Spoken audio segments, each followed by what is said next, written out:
Gracias. Paso a ustedes, hermanos. Vamos a retomar la segunda parte de esta sesión.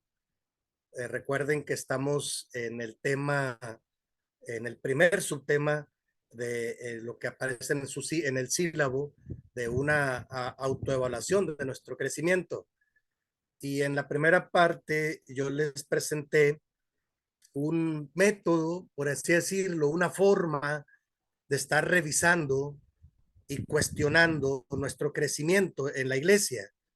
Y para mí eso es importante porque es una manera de trabajar el hecho de que las iglesias no se estanquen y las iglesias no pierdan sus objetivos principales, porque luego algo que yo como pastor me he encontrado en la iglesia es que cuando la iglesia no está bien dirigida, hermanos, entonces la iglesia se confunde con otro tipo de grupos.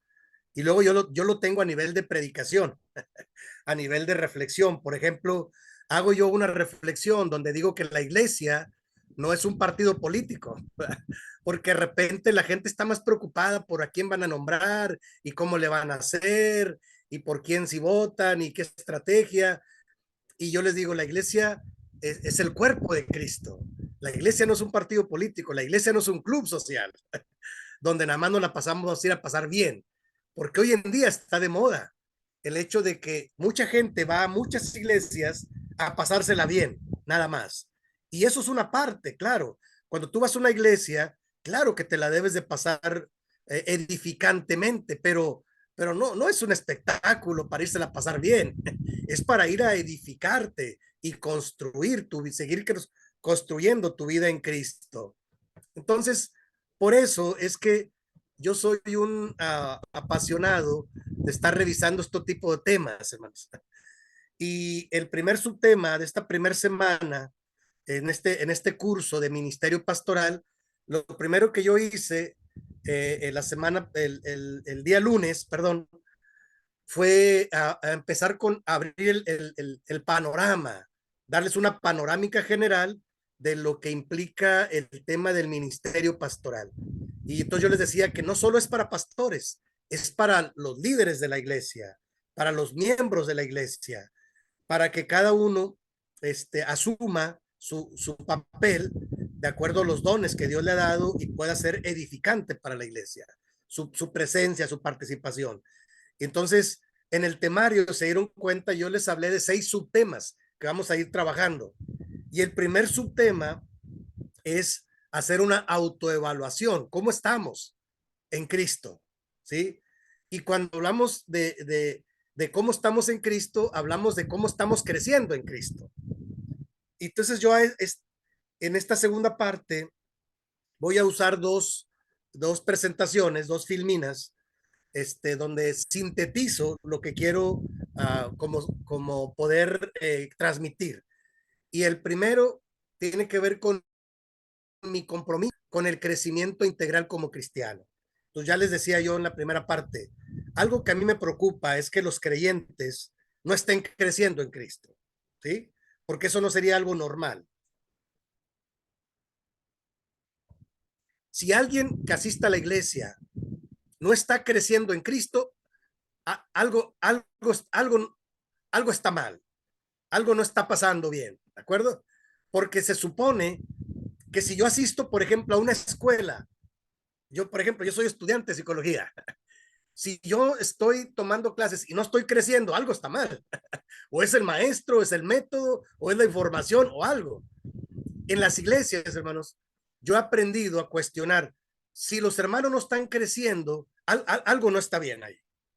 O no hay visión pastoral clara, o no hay disposición a crecer, no hay compromiso, o hay confusión, o hay grandes problemas que los opacan. Algo está pasando. Sí, si se dan cuenta, yo tengo un poco de experiencia de trabajar con las iglesias porque he trabajado ya en varias iglesias, pues estuve 35 años dedicado tiempo completo trabajando con iglesias en diferentes regiones y en diferentes áreas y ministerios. Bueno, de ahí es que yo rescato, hermanos, algunas conclusiones. Y en este primer subtítulo de una autoevaluación, entonces yo lo que digo es que debe haber un compromiso mío con el crecimiento integral como cristiano. Porque si yo crezco, todos los que están a mi alrededor van a crecer. ¿Están de acuerdo? Si yo no crezco, ¿qué va a pasar, hermanos? Pues, ¿cómo ayudo a los demás a crecer si yo mismo no estoy creciendo? ¿Se dan cuenta? Y aplica a todas las áreas. Por eso, pongo en estas 5 áreas, cuando menos en este recuadro. ¿Sí? Me esforcé en tratar de ser muy ilustrativo. La primera área donde tenemos que crecer es el área espiritual. Ahí está. Ahí está. Mateo capítulo 6, del 31 al 34. De hecho, yo les iba a preguntar si alguien de los que están conectados ahora puede ayudarme a leer estos pasajes bíblicos para que podamos ilustrarlo de alguna manera, ¿no? Con la palabra. ¿Cómo venimos? ¿Alguien me ayuda a leer Mateo 6, del 31 al 34? Sí, Mateo Adelante. 6, 31 dice: Así que no se preocupen diciendo qué comeremos o qué beberemos o con qué nos vestiremos, porque los paganos andan tras todas estas cosas y el Padre Celestial sabe que ustedes las necesitan. Más bien busquen primeramente del reino de Dios y su justicia, y todas estas cosas serán añadidas.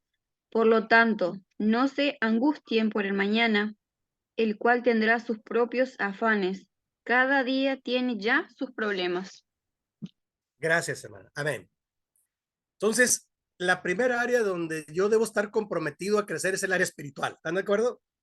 Yo entiendo que por eso ustedes, los que están escuchando esta grabación, están viendo esta clase, pues yo entiendo que están comprometidos con esta área. Eso es bueno. El problema es que en la iglesia no todos están comprometidos con su área espiritual, porque es como a veces asistir por asistir, a pasársela bien, como dije. O sea, cuando alguien no va a la iglesia con el objetivo de crecer espiritualmente, algo está desorientado ahí. ¿De acuerdo? Algo no está bien. Sí, yo he estado en lugares donde voy a un culto, por ejemplo, voy a una reunión, grupo de estudio, algo. Acá en México le llamamos grupos familiares. O sea, nos reunimos con las familias y yo como pastor voy y les doy un tema, una reflexión bíblica, oramos y al final tenemos un pequeño convivio, ¿verdad? Lo que los hermanos preparen, está bien. Todo ayuda para la comunión, ¿verdad? Porque así era la iglesia del primer siglo, ¿no? La iglesia, yo insisto mucho en recuperar el modelo de la iglesia neotestamentaria, de la iglesia del Nuevo Testamento, porque hay veces que nosotros imitamos mucho el modelo del Antiguo Testamento. Y el Antiguo Testamento ya fue superado por Cristo Jesús.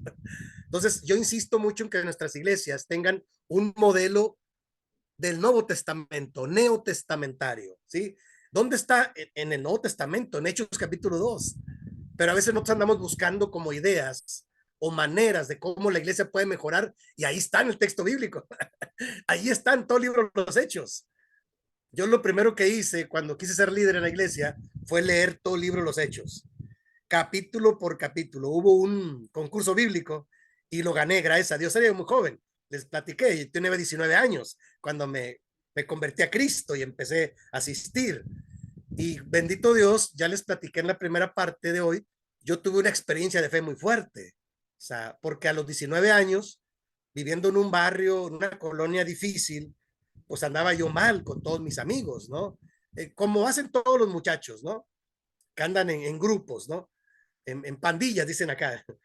Pero en algún momento yo siento la necesidad, me invitan a la iglesia y entro a la iglesia, al templo de la iglesia de Dios, aquí en Monterrey, en la Colonia Independencia, es donde yo vivo, y entro por invitación a un culto de jóvenes, una reunión juvenil, y el predicador está magistralmente predicando Juan capítulo 14, cuando Jesús dice, yo soy el camino, la verdad y la vida, nadie llega al Padre si no es a través de mí.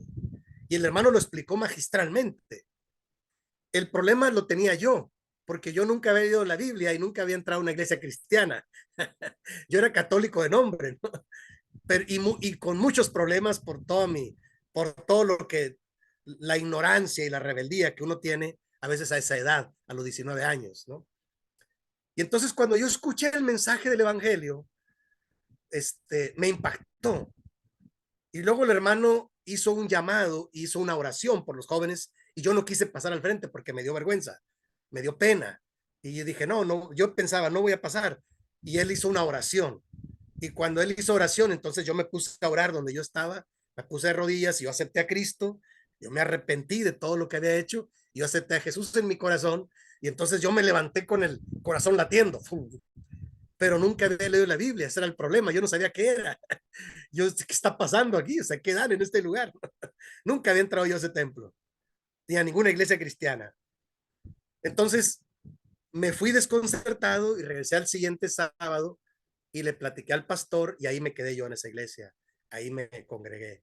El pastor me bautizó unos meses después me apoyó para que yo me fuera al seminario a ser un pastor, a preparar, pero yo, hermanos, yo empecé así, sin nunca haber leído la Biblia, pero con mucho deseo de querer trabajar en mi área espiritual, o sea, con la conciencia de que algo andaba mal en mi vida. Yo dije, pues yo escuché que Jesús perdonaba, yo decía, yo necesito que alguien me perdone, y Jesús me perdonó. Yo necesito que alguien me llene todo lo que el hueco vacío que yo tengo, y Jesús lo llenó. Yo me levanté convertido a Cristo, pero no entendía lo que decía la Biblia porque nunca la había leído. Poco a poco después empecé a leer. Vamos, yo me convertí a Cristo, tuve una experiencia de fe y luego empecé a leer la Biblia, al revés. Porque Dios fue muy bueno conmigo. ¿Verdad? Nada más por eso, porque la gracia de Dios es muy grande. Y yo fui, y como dice Pablo allá en Hechos 26, cuando le da testimonio al rey Agripa, no fui rebelde a la visión celestial. Yo recibí un llamado de Dios y ahí tuve que ir renunciando a muchas cosas, pero no me costó porque yo estaba ya en Cristo. Entonces, por eso entiendo, hermanos, que el área espiritual es primero. Ahora, antes de eso, ya había logrado yo cosas.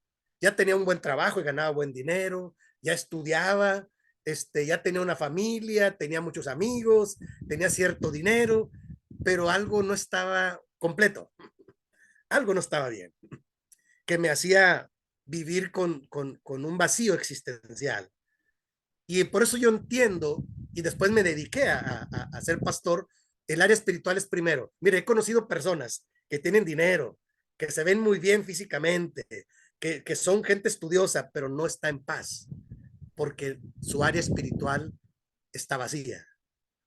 Y alguna vez cuando me ha tocado predicarle a gente que tiene cierto dinero, me dice, ¿cómo ve, pastor? ¿Qué tengo? Le digo, no, pues es muy sencillo. No le has dado lugar a Dios en tu proyecto de vida. Necesitas que Dios tome control de tu vida y te dé dirección a través del Espíritu Santo.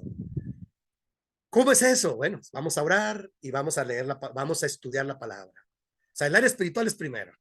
Y Jesús le dice a sus discípulos, no se estén preocupando tanto por tantas cosas, porque vuestro Padre Celestial sabe de qué cosas tienen necesidad. Mas busquen primero el reino de Dios, su justicia, y las demás cosas vendrán como una añadidura. ¿Sí, hermanos? Por eso está en el centro y sobresaliendo el área espiritual.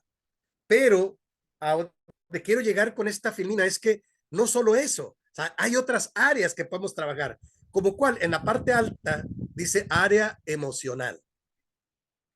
En el área emocional elegí Mateo 11, 28 al 30, porque es donde Jesús les dice a sus discípulos, vengan a mí, todos los que estén trabajados y cargados, que yo los quiero hacer descansar. Y aprendan de mí que soy manso y humilde de corazón y hallaréis descanso para vuestras almas, porque mi yugo es fácil y ligera mi carga. O sea, cuando Jesús dice, vengan a mí los que estén trabajados, cargados, angustiados, deprimidos, preocupados y todo lo demás. Yo englobo todas las áreas, la parte emocional de la persona, porque el discípulo de Cristo tiene un área emocional. Claro que sí.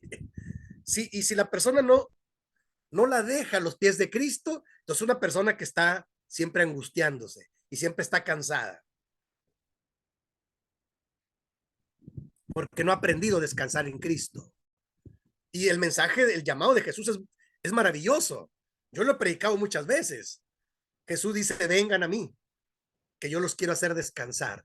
Y se trata de esto. Se trata de que descansen de sus cargas, de sus afanes.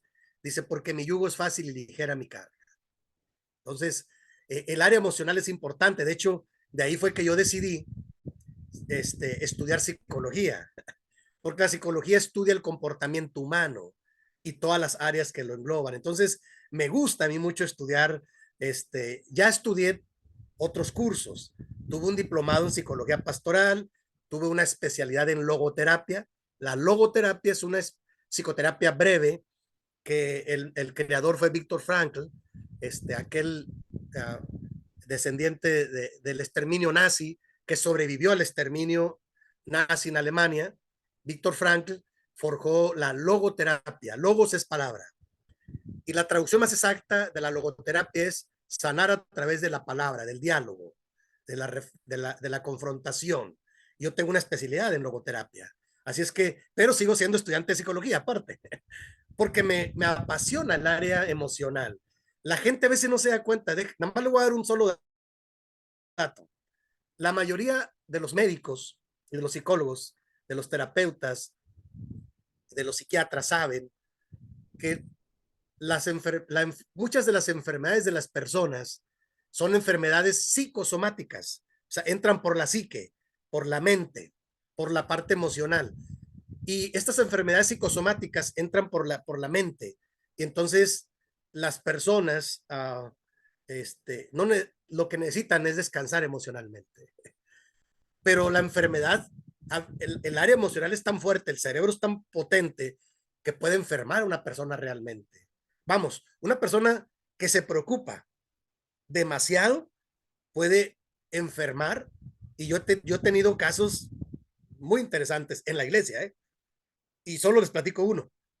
Tenía hace muchos años yo una hermana que yo visitaba, ya grande, donde ella de repente cuando se empezaba a preocupar, a angustiar, se le hinchaba una parte de la cara, se le hinchaba, se desfiguraba. Y los hijos decían, ¿qué vamos a hacer? Y le hicieron estudios, todo, y no sabían qué hacer. Y luego después, cuando empecé yo a pastorear su familia, iba yo, entonces me hablaban, yo llegaba, tranquila hermana, ¿qué le preocupa? A ver, platíqueme. No, hermanos, que no sé, mis hijos, mis hijas. A ver, vamos a orar primero, mire, ahorita identificamos dónde es su hijo, su hija. Después de que orábamos, platicábamos, las hermanas regresaba a su estado normal. Y me decían sus hijos, ¿cómo le hizo, hermano? Le dije, solamente es que ella aprenda a tener confianza en Dios y a descansar en Cristo. Porque se angustia tanto, se preocupa tanto que la enfermedad la hace que su cuerpo reaccione. Esas son enfermedades psicosomáticas que entran por la mente. Hoy en día, la mayoría de ustedes lo saben, hay enfermedades como la depresión que anulan a las personas, anulan todo su potencial. Y bueno, por eso es que yo soy un apasionado de la parte del área emocional y anhelo ser un especialista para poder atender a la gente pastoralmente, su área espiritual, pero también el área emocional, que me parece que van a veces muy ligadas, por eso están entrelazadas ahí en el recuadro. Ahora, el área física también es importante. Marcos 8, del 1 al 9, es la narración donde Jesús multiplica los panes y los peces. ¿Sí? ¿De acuerdo? Y esa narración es muy bonita del Evangelio porque Jesús dice, ya se hizo de noche y están cansados de todo el día. Si los envío a la aldea, se van a desmayar por el camino, no han comido. Entonces dice, díganles que se recuesten y que se organicen en grupos y es cuando multiplica los panes y los peces. No era la primera vez, ya lo había hecho otra vez. Es la segunda vez que Jesús multiplica los panes y los peces. O sea, y no sé cuántas más veces lo haría, no lo sé. El Evangelio solo dice que 2 veces. Pero, ¿qué quiere decir? Que Jesús está preocupado por su parte física. Si los mando sin comer en el camino, se van a desmayar. O sea, el área física es importante. Tienes que tener una alimentación adecuada. Y bueno, para eso hay nutriólogos y nutriólogas que se especializan, pero uno tiene que tener el cuidado y la prudencia de no descuidar esa área física. Y porque una persona también enferma por el área física. Yo tengo una convicción. Si yo no me siento bien físicamente, entonces, ¿cómo voy a poder dar hacia los demás? ¿Están de acuerdo? O sea, yo tengo que cuidar mi área física, cuidarme lo más que puedo, mis remedios, no sé, mi equilibrio, el tratar de sentirme bien para poder tener yo la energía para poder compartir con los hermanos. Porque si alguien no está bien físicamente, aunque sea una buena persona, no va a rendir nada. Y no se imaginan, déjenme, nada más les doy un dato en esta área. ¿Cuántos hermanos hemos perdido y han muerto muy jóvenes porque no han cuidado su área física? Por ejemplo, aquí en México la diabetes, el exceso de azúcar en la sangre es una calamidad. Mucha gente muere y de nuestra iglesia también. Y a veces solamente es una necedad. Tienes que hacer un equilibrio nada más y cuidar tu área física. Tienes que hacer un poco de ejercicio, tienes que salir a caminar. O sea, no puedes descuidar tu área física porque es el cuerpo que Dios te dio. Hay un momento en que Jesús dice, es que tu cuerpo es templo del Espíritu Santo, el cual es de Dios y te lo dio para que lo cuides. Se me hace una necedad que uno no se cuide.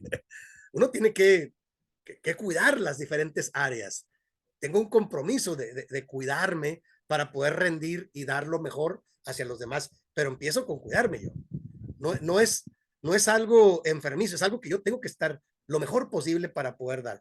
Pero no se imaginan cuántos casos he observado de gente que muere muy joven en la iglesia porque no se cuida, nada. Y dice, no, pues, y luego hacen dichos bien interesantes, ¿no? Aquí en México hay un dicho muy popular. Dice, no, pues yo como y el cuerpo que agarre la forma que quiera. Son bromas que hacen, ¿no? Y eso yo digo, pues es una necedad, porque si algo te hace daño, pues tiene que ser uno cuidadoso de tener un equilibrio, nada más. ¿Verdad? Yo no me meto mucho en esa área, solo digo que hay que cuidarse. Y hay especialistas para ello, como los nutriólogos, ¿no? Y los médicos, no sé. Pero es sencillo, hay que tener, el mismo cuerpo es sabio, el cuerpo te anuncia cuando tú necesitas algo. Pero el área física es importante, para Jesús lo era, ¿no? Por eso multiplica varias veces los panes y los peces, para que haya suficiente alimento, ¿sí? Por eso hace este tipo de milagros para ilustrar que es importante esa área, no la dejó a la deriva. Bueno, en la parte baja, hermanos, está el área intelectual. Romanos 12, el 1 y 2, a ver si me ayudan a leerlo, por favor. Romanos capítulo 12, versículo 1 y versículo 2. Son dos versículos. A ver si me ayudan a leerlo, por favor.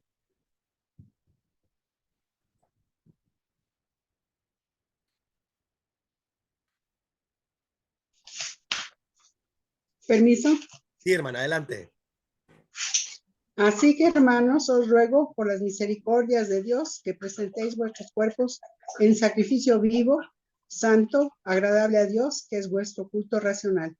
No os conforméis a este siglo, sino transformaos por medio de la renovación de vuestro entendimiento, para que comprobéis cuál sea la buena voluntad de Dios, agradable y perfecta. Amén. Amén. Gracias, hermano. El área intelectual es importante, hermanos. El versículo 2 es muy preciso. Y no os conforméis a este siglo. O sea, no podemos conformarnos a lo que todo el mundo nos quiera dar, sino que la clave está en el versículo 2, sino renovarnos por medio de la renovación de qué, hermanos, de nuestro entendimiento, nuestra mente. Vamos, lo que tú alimentes tu mente es lo que vas a tener en tu corazón, ¿sí? O sea, eso es importante, y de la abundancia del corazón habla la boca, dice la palabra. Entonces, si tú alimentas tu parte intelectual con cosas innecesarias, pues va a ser innecesario lo que tú tengas. Pero si tu área intelectual dice, por medio de la renovación de nuestro entendimiento, para que puedas comprobar la buena voluntad de Dios, que es agradable y perfecta. Por eso a mí me gusta estar ocupado en cosas buenas. Yo entiendo lo que comentábamos antes de irnos al receso. Vivimos tiempos muy complicados, sí tiene razón. La hermana Tatiana hacía esta reflexión y sí tiene razón. Son tiempos difíciles. Hay demasiada circulando. Y la información, lo triste es que ya no está clasificada correctamente. O sea, todo es para todos. Vamos, yo pongo un par de ejemplos. Lo que antes era de nuestras épocas vergonzoso, ahora es público y normal. ¿De acuerdo? O sea, ya, se perdió el pudor. Sí, y si uno dice algo, dice, qué anticuado y qué, no sé qué, nos ponen muchas etiquetas. Y yo digo, oye, pues, ¿qué pasa, no? Yo estoy un poco escandalizado acá en México, no sé allá, supongo que es igual. Por ejemplo, cada vez hay más parejas en la calle. Digo, yo no tengo problema con que cada quien viva su vida, pues cada quien decide su vida, pero sí tengo problema en que públicamente anden hombre con hombre y mujer con mujer de la mano y luego se tratan como si fueran pareja, ¿no? Y a mí son de las cosas que yo todavía no puedo superar, hermanos, disculpen, de las que no me acostumbro. Porque, ¿qué le pasa, no? O sea, si ellos eligieron vivir una vida así, pues que sean responsables de lo que hacen. Pero ¿por qué verlo? ¿Qué afán de verlo como algo normal? Es un afán. O sea, y ahora, bueno, hasta exigen derechos y todo eso. Yo no tengo problema. Pero pues que en privado vivan su vida, hombre, o que sean prudentes y cuidadosos.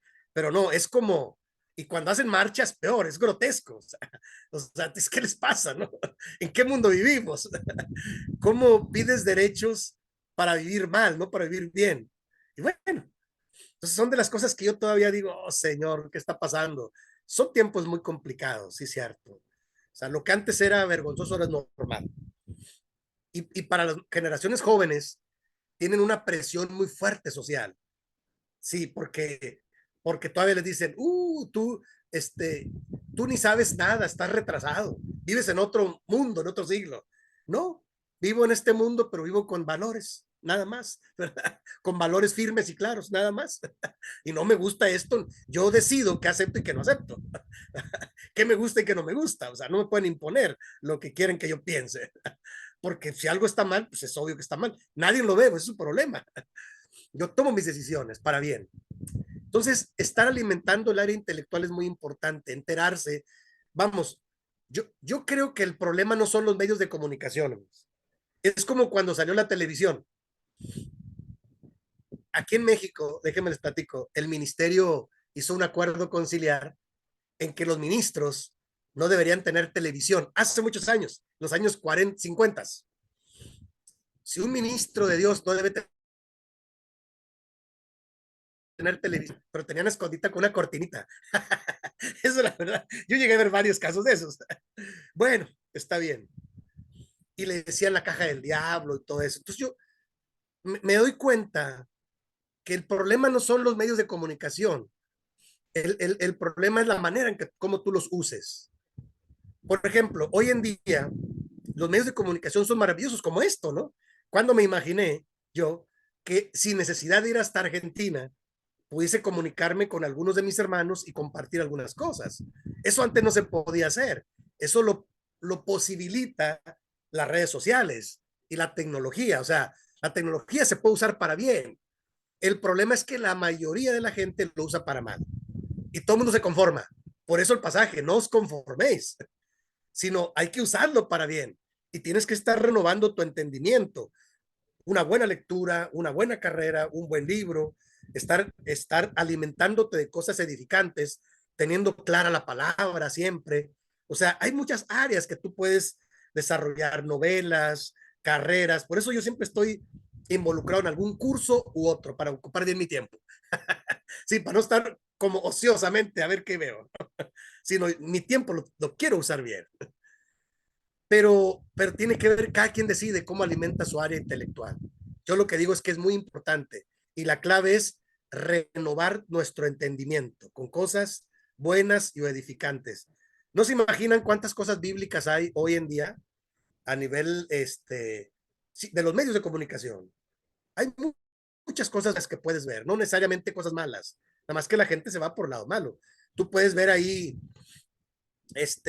arqueología bíblica, puedes ver, no sé, sermones, puedes ver estudios bíblicos, puedes ver caricaturas bíblicas, hay música cristiana, y bueno, la verdad es que hoy en día las ciencias bíblicas también han avanzado mucho, déjenme les digo. Yo estuve algunos años estudiando la Comunidad Teológica de México Y yo me fui por el área de psicología pastoral, de logoterapia, pero había ahí gente con doctorados, con maestrías en ciencias bíblicas, ¿sí? Entonces hay mucho que estudiar en el área buena, en el área edificante, intelectualmente. Pero la gente se conforma, ¿no? Y bueno, y finalmente el área social. En el área social, hermanos, yo puse como base bíblica Juan 17, del 6 al 19. Son muchos versículos bíblicos, pero bueno, a ver si me voy a leerlos para poder ilustrar esto que yo quiero compartirles. Jesús ora por sus discípulos Sí, así es. del 6 al 34. Bueno, leo hasta el 19, así si quiere Sí, por seguir favor. alguien más después del 20. Sí, por favor. Bueno, a los que me diste del mundo les he revelado quién eres. Eran tuyos, tú me los diste y ellos han obedecido tu palabra. Ahora saben que todo lo que me has dado viene de ti, porque les he entregado las palabras que me diste y ellos las aceptaron. Saben con certeza que salí de ti y han creído que tú me enviaste. Ruego por ellos, no ruego por el mundo, sino por los que me has dado, porque son tuyos. Todo lo que, todo lo que yo tengo es tuyo y todo lo que tú tienes es mío. Y por medio de ellos he sido glorificado. Ya no voy a estar más tiempo en el mundo, pero ellos están todavía en el mundo y yo vuelvo a ti. Padre Santo, protégelos con el poder de tu nombre, el nombre que me diste, para que sea uno lo mismo que nosotros.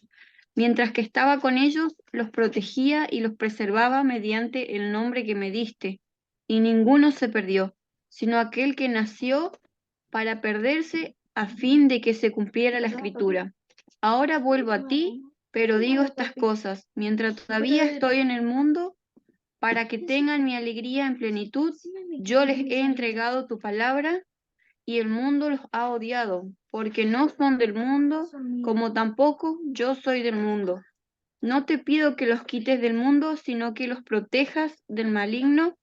Ellos no son del mundo, como tampoco yo lo soy. Tampoco lo soy yo. Satisfácelo en la verdad, tu palabra es la verdad. Como tú me enviaste al mundo, yo los envío también al mundo, y por ellos me santifico a mí, ellos sean santificados en la verdad. Amén. Gracias, hermano. Esta porción, hermanos, de la Biblia, algunas Biblias le llaman la oración sacerdotal o la oración intercesora. Se cree que es la última oración que Jesús hace antes de ir a la etapa del martirio, ¿sí? Es como uno de los últimos momentos que Jesús hace, y hace una oración por sus discípulos y por los que han de creer. Pero en esta oración de Jesús hay una enseñanza muy importante. No te pido que los quites del mundo, sino que los guardes del mal, porque aunque están en el mundo, no son del mundo. ¿Cómo interpreto yo esta parte, hermanos? Yo creo que la iglesia, hermanos, se ha equivocado, nos hemos equivocado con una interpretación de ser antisociales. O sea, nosotros como creyentes, digo, no nada más nosotros, las iglesias tradicionalmente se han venido con esa tradición. La mayoría, cuando llegamos a la iglesia, de hecho a mí cuando yo me convertí a Cristo y empecé a ir a la iglesia, me dijeron, hermano, el que no deja de padre o hermanos o padre o madre o hermanos, no es digno de mí. Y como yo llegué solo a la iglesia, entonces yo empecé a ir solo a la iglesia y yo me alejé de mi familia, por así decirlo. Porque yo dije, no, es que a mí me interesa mucho el reino de Dios y la palabra de Dios. Y empecé a alejarme de mis amigos, de mi familia, de los amigos de trabajo, de todos. Y me empecé a aislar. Ahora, funcionó en un principio porque, pues bueno, yo tenía otro medio donde me desenvolvía. Pero la autocrítica que hago, hermanos, es que los cristianos nos hemos convertido a veces en antisociales. O sea, queremos vivir como escondidos, como aislados. Y yo veo el ministerio de Jesús, que es un ministerio que anda entre la gente. ¿Están de acuerdo? No está. Hay momentos en los que va a la sinagoga. Hay momentos en los que con sus discípulos, pero el maestro anda caminando entre el pueblo, entre la gente.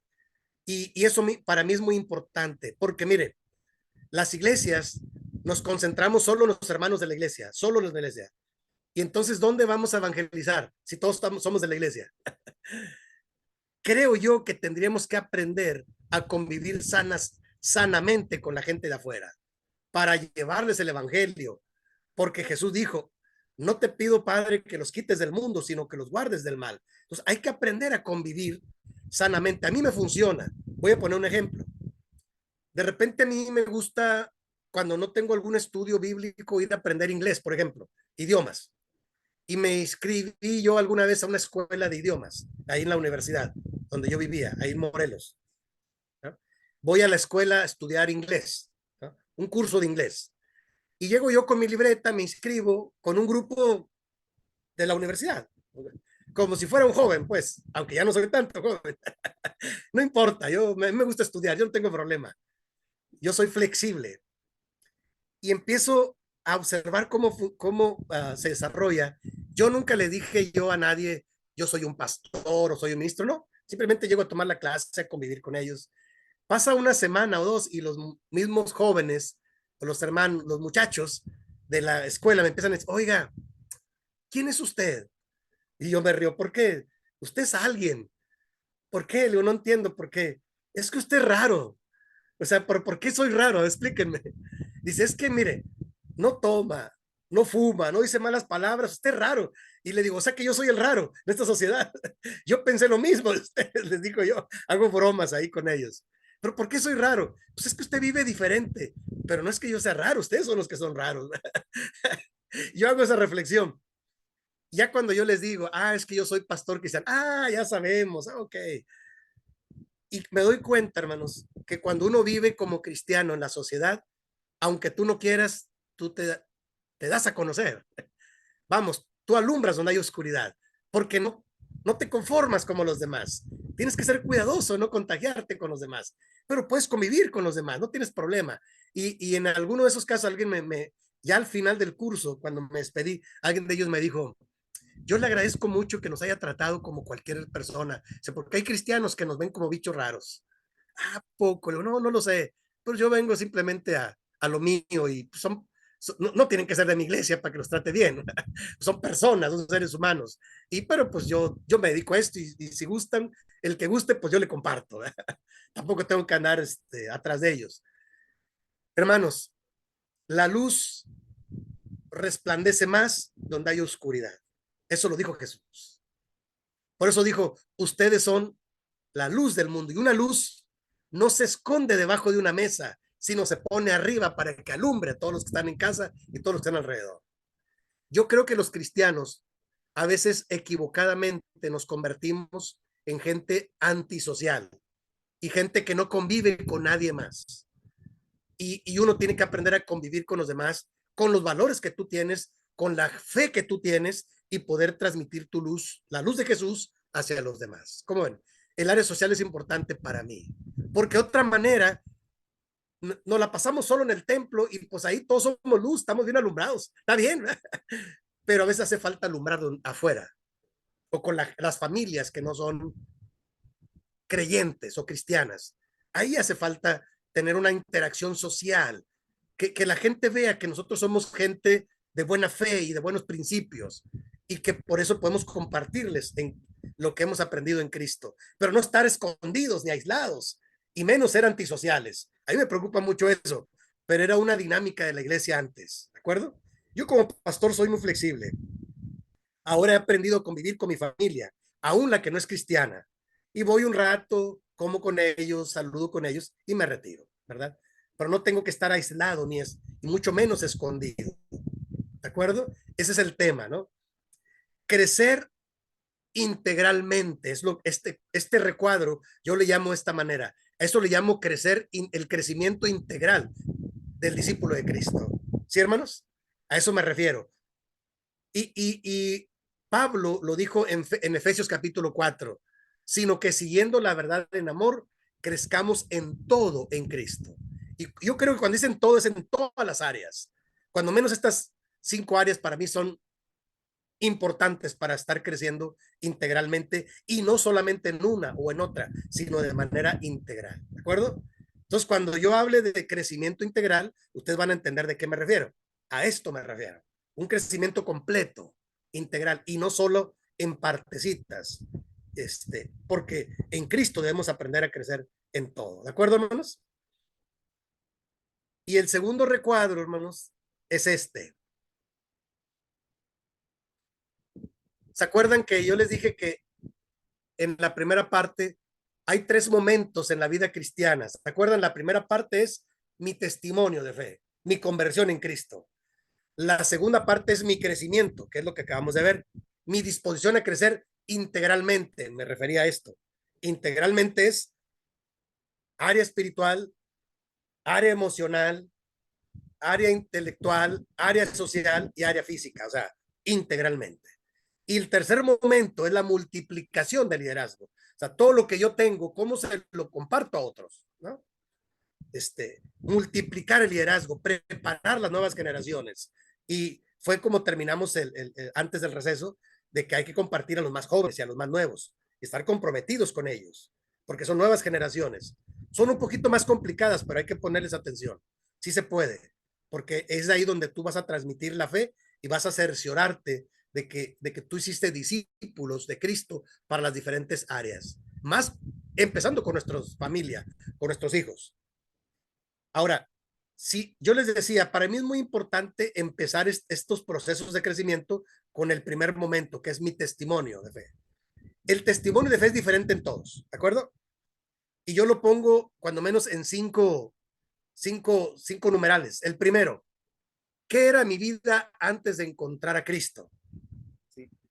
Ahora, esta guía, hermanos, les va a servir para la tarea, ¿eh?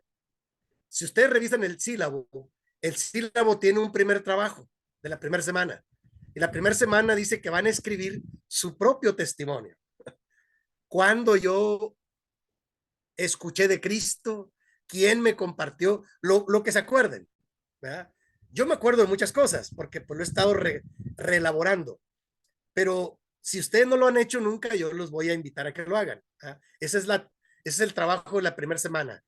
Ustedes van a notar, yo en tal año, en tal ciudad, escuché a tal hermano, estaba en estas circunstancias, mi vida era así, tenía estos problemas, a grandes rasgos, ¿verdad? No tiene uno que ser tan preciso, ¿verdad? A grandes rasgos, ¿no? ¿Qué era mi vida antes de encontrar a Cristo?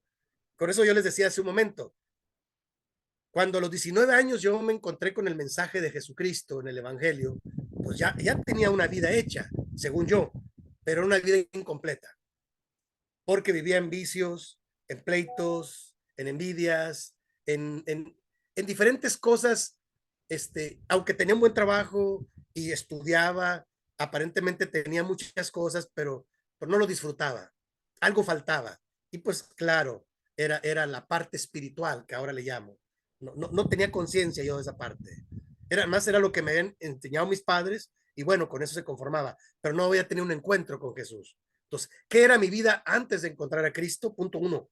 Punto número 2, dice ahí, ¿cómo comprendí que necesitaba a Cristo?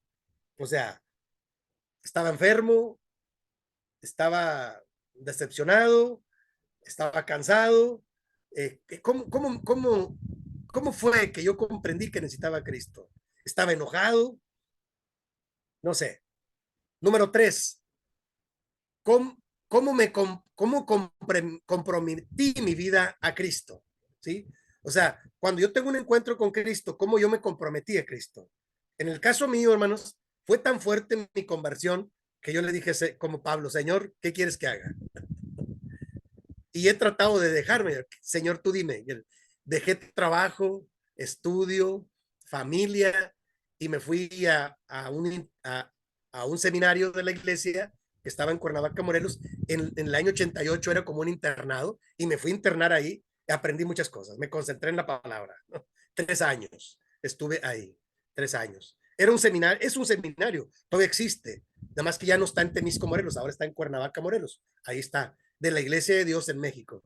Pero yo le dije, Señor, ¿qué quieres que haga? Yo he sido muy obediente a la voz del Señor. ¿Cuesta trabajo? Sí, cuesta trabajo, o sea, porque son decisiones de fe. Pero, ¿cómo comprometí mi vida a Cristo? ¿Sí? ¿En qué me comprometí? Eso es importante porque, mire, qué triste sería que uno ya encontró el perdón y la salvación en Cristo y de repente no se compromete a nada. Bueno, es lo que yo llamaba en el primer bloque, lo que yo entiendo como la gracia liberal. Sí tengo la gracia, pero ya, hasta ahí creo que acaba todo. Entonces, ¿en qué me comprometí yo con Dios? No con los hermanos, sino con Dios, ¿verdad? Con Cristo. Sí, porque luego uno dice, no, que la iglesia, que la administración y que el pastor, no, mi compromiso es con el Señor, ¿verdad? Independientemente de lo que pase, ¿no? Ellos que tomen sus decisiones. ¿Qué parte de mi vida comprometí a Cristo? Número 4, la diferencia que ha representado Cristo en mi vida. O sea, ¿cuál es la diferencia? Yo antes era así y ahora soy así porque estoy en Cristo. Por ejemplo, yo era una persona muy violenta, porque era un joven muy violento, había crecido en un barrio muy violento, donde había pleitos, pandillas y todo, droga y todo esto. Ahí crecí yo en ese barrio. O sea, a veces no elige uno dónde nacer. Ahí crecí. Y la diferencia está en que cuando yo me convertí a Cristo, yo les dije, ¿saben qué? Se acabó todo, yo agarré mi Biblia, si ustedes gustan, esto me gusta a mí, esto es suficiente para mí, y entonces yo me alejé de los vicios, de las fiestas, y entonces yo entiendo que hay una gran diferencia que mi familia empezó a ver, ¿no? La diferencia que ha representado mi vida en Cristo es que ya no anduve más en esos grupos, sino que y los saludo y de repente paso por ahí, pero saben que yo no estoy ya ahí, ellos lo entienden muy bien. Y el número 5, finalmente, ¿cómo doy testimonio a los demás de mi vida como cristiano? ¿Cómo doy testimonio a los demás de mi vida como cristiano? O sea, ¿cuál es mi testimonio? ¿Sí? Yo, por ejemplo, decidí tratar bien a todas las personas. Si yo era un joven violento y arrogante, entonces decidí, ahora en Cristo, porque tengo el amor de Dios, el perdón de Dios, en Cristo yo decidí tratar bien a todas las personas, sea quien sea. Sea una persona indigente, sea una persona rica, sea una persona estudiada, sea una persona ignorante, yo trato, sea una persona de la iglesia, sea una persona que no es de la iglesia, yo por ser una persona, yo los trato bien. Eso es un testimonio que yo tengo. Y ellos me lo dicen, aún los que, sobre todo lo identifica la gente que es marginada. Oiga, y no se imaginan qué testimonio tengo, hermano. De veras, es increíble lo que sucede cuando tú tratas bien a las personas, sea independientemente de quién sea, porque estás en Cristo, nada más, aunque ellos no sepan. Y me han tocado cosas muy valiosas. Alguna vez, por ejemplo, para ilustrar esta última parte, andaba yo en Tijuana con un grupo de pastores, fuimos a una zona turística a cenar y entramos a un restaurante bonito a cenar, tacos de carne asada y cosas de esto, ¿no? Íbamos un grupo de pastores y afuera estaba una mujer ya grande, sucia y con una caja de chicles ofreciendo. Y todos, por el aspecto que tenía, que estaba sucia y descuidada, todos le sacaban la vuelta y entraron. Toda la gente entraba y salía y la ignoraban. Entonces yo la vi y cuando la vi cuando salimos, porque cuando entramos no la vi, la verdad. Estuvimos comiendo y yo vi por el espejo que se acercaba, caminaba. Entonces cuando salimos, pues habíamos acabado de cenar. Yo saqué unas monedas y agarré un chicle y le di la moneda. Y entonces me quería dar cambio, le dije, así está bien, ten. Le di unas monedas y agarré un chicle nada más. Me daba más, dije, no, está bien, con eso. Y luego me dice, gracias, gracias. Y me dice, parecía que no hablaba, parecía que estaba descontrolada, porque era como una gente, esa gente que vaga en las calles. Y me dice, gracias, Dios lo bendiga. Me dice, y todos, oye, ¿por qué te digo eso? Porque la traté bien, nada más por eso. Y todos la ignoraron, le digo, no se dieron cuenta, porque es una persona de esas que nadie quiere mirar, porque es una persona sucia, aparentemente en mal estado, pero si tú le tratas bien, te va a responder bien.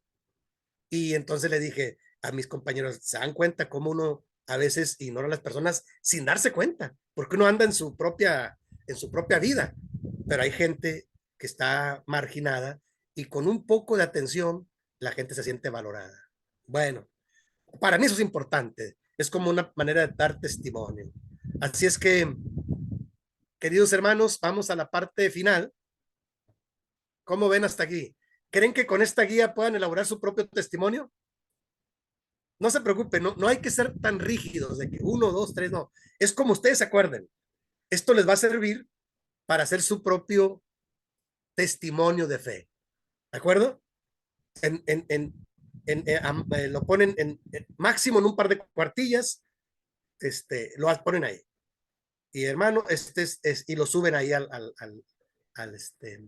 la plataforma. Y ahí yo lo califico. ¿Ya? Ahí no se preocupen, ustedes van a poner lo que ustedes quieran poner. Yo respeto mucho todas las experiencias de fe. En algunos casos son experiencias como la mía, fuerte. Venimos de una vida difícil. Pero en otros casos es gente de la iglesia, que estaba en la iglesia, que se fue, que regresó, u otra gente que visitaban, la fe viene por el oír y por el oír la palabra de Dios, que fue un proceso de invitarle, de predicarle, de ayudarle. Hay gente que yo conozco que se convirtió a Cristo cuando alguien de su familia, por ejemplo, falleció. Y ya cuando se vio en crisis, de repente decidieron empezar a asistir a la iglesia, no sé, o cuando alguien enferma. Hay muchas maneras en las que Dios trabaja y todas las experiencias de fe son valiosas, ¿de acuerdo? Todas, no tienen que ser iguales, son diferentes. Por eso les decía, por ahí hay un libro que les voy a compartir, por ahí lo tengo en electrónico, ya más adelante cuando empiecen a leer, hay un libro que yo tengo que se llama 12 hombres comunes, que llamó Jesús, y habla de cómo Jesús llamó a cada uno de ellos y cómo cada quien tenía una personalidad diferente y un llamado diferente. No era igual el apóstol Pablo que el apóstol Pedro o que el apóstol Juan, diferentes totalmente. Y así es la iglesia. La iglesia todos somos diferentes porque hemos sido llamados de diferente manera y eso es valioso, porque eso es lo que hace que en conjunto seamos el cuerpo de Cristo. ¿De acuerdo? Pero la diferencia es lo que nos une es la fe en Jesús. Aunque sean diferente ciudad, diferente época, diferente momento, diferente forma, pero estamos en Cristo. Y cuando uno está unido en Cristo a otra persona, uno se identifica como si lo hubiera conocido toda la vida. Pero es que estamos en Cristo, es por eso que nos podemos identificar. Pero a mí me gustaría que usted hiciera ese ejercicio, porque acuérdese que este primer subtema es una autoevaluación. A ver, ¿en qué año empecé yo? ¿Cómo empecé a crecer? ¿Cómo empecé? ¿Quién me compartió? ¿Cómo yo le he compartido a otros? ¿O hasta dónde he llegado en este momento? ¿Cómo me siento en este momento? ¿En qué año empecé? ¿Quién me predicó? ¿Qué fue lo que utilizó Dios para que yo me convirtiera? No lo sé. Esta nada más es una guía para que le ayude a responder algunas preguntas. ¿Cómo ahora yo doy testimonio de que estoy en Cristo? Asisto a la iglesia, colaboro con adolescentes, con jóvenes, con niños, colaboro cuando, no sé, usted va a poner la experiencia de cada quien. Yo ya les he platicado la mía en pequeños fragmentos, ¿no? Pero a mí me gustaría que ustedes escribieran la propia, la de ustedes. Ahora, ¿por qué? Porque cuando ustedes lo elaboren, ese va a ser su testimonio, ¿no? En algún momento, que alguien les pregunte, oye, ¿y cómo que eres cristiana? ¿Que eres cristiano? ¿Y por qué? Entonces tú le puedes decir, mira, en tal año yo me encontraba así, o yo encontré hacia Cristo, o yo conocí, y yo era así antes y ahora soy así, y ahora mira, me comprometí con Dios en esto. Caray, el testimonio, hermanos, pesa mucho. Por eso en Hechos 26, Pablo le dice al rey Agripa, oh rey Agripa, no fui rebelde a la visión celestial, y le comparte el testimonio. Y al final de la narración dice que Agripa le dijo, Pablo, por poco me empezó a deshacer cristiano. Por el testimonio del apóstol Pablo. Le dijo, qué interesante todo lo que dices. Dice, por poco y me persuades a ser cristiano. Y él era un gobernante romano. Pero Pablo le dio el testimonio en Hechos capítulo 26. Si no, chequelo, ahí está. Y me encanta a mí cómo Pablo usa su testimonio para decir, mira, yo iba por el camino y pasó esto y aquello y ahora estoy así. Ahora me dedico a esto, por eso. Y Agripa, que era un gobernante, se dio cuenta que aunque no estuviera de acuerdo, aunque no era del cristianismo, pero dijo, por poco me convences. O sea, eso, hermanos, hay quien dice que las palabras convencen y el testimonio arrasa. Sí, el testimonio arrasa. O sea, a mí me ha tocado dar el testimonio en centros de rehabilitación o en centros de readaptación, en penales, no sé cómo le digan en Argentina, donde están los presos, reclusorios, penales, cerezos, no sé. Pero a mí me ha tocado dar mi testimonio ahí, hermanos, y bendito Dios, he tenido experiencias donde algunas, después me han platicado algunas personas que por el testimonio que yo les he dado con mucho cuidado, hay gente que se ha convertido a Cristo. Y me da mucho gusto. Si mi testimonio sirve para eso, pues bueno, gloria a Dios. O sea, claro, yo soy cuidadoso de no ser grotesco, de no ser tan incisivo en algunas partes, porque aprendí a elaborar los testimonios, ¿no? Entonces, eso es lo que yo les pido, que hagamos cuando menos un ensayo o un intento. ¿De acuerdo, hermanos? ¿Cómo ven? ¿Vamos bien? Quedamos a la parte final. ¿Es suficiente con eso para que ustedes hagan su tarea y sus lecturas? Vamos bien y empezamos con todo. Ok, ok.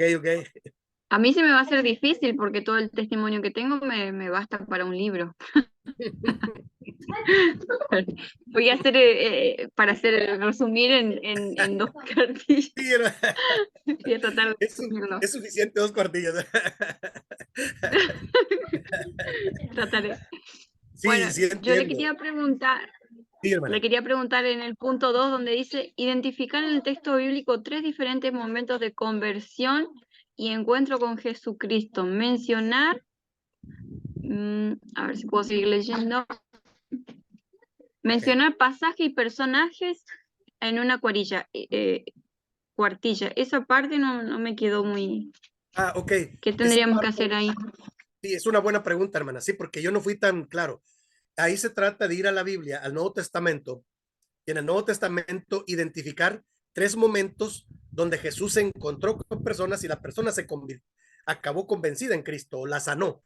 Por ejemplo, el leproso. A mí me encanta el leproso. Los 10 leprosos, por ejemplo, y se acercan y nada más regresa uno y le pregunta, ¿y dónde están los otros 9? Y dice que ese uno lo quiso seguir. Es un encuentro de Jesús. O con las mujeres. Por ejemplo, el encuentro de Jesús con no sé, con, con la mujer samaritana, por ejemplo, no sé. Son encuentros que Jesús tuvo y tratar de analizar cómo fue el encuentro de Jesús, y siempre el encuentro fue un encuentro transformador. La gente no fue la misma. El encuentro de Jesús con Zaqueo, por ejemplo, ¿no? Con Zaqueo, que es un hombre importante y que cuidadosamente se acerca y entonces Jesús le dice, Zaqueo, bájate de ahí, yo quiero estar en tu casa. Y la reacción de Zaqueo es maravillosa, ¿no? Dice, ¿sabe qué? Se da cuenta, híjole, si he defraudado a alguien, se lo voy a regresar, no una vez, 4 veces más, porque está arrepentido el hombre. Entonces, es identificar 3 encuentros de los que ustedes más les gusten y contestar ciertas preguntas, ¿no? Ahí, es nada más para tener conciencia de que el Evangelio son narraciones del encuentro de personas comunes en el pueblo y que cuando tienen encuentro con Jesús, su vida se transforma en Cristo. Eso es lo que yo quiero que resaltemos. ¿De acuerdo? Nada más. Y ustedes ya con su estilo y su forma lo pueden narrar e identificar. ¿De acuerdo? Clarísimo, ahora sí, muy claro. Ok. ¿Alguien más, hermanos? Ya vamos a la parte final.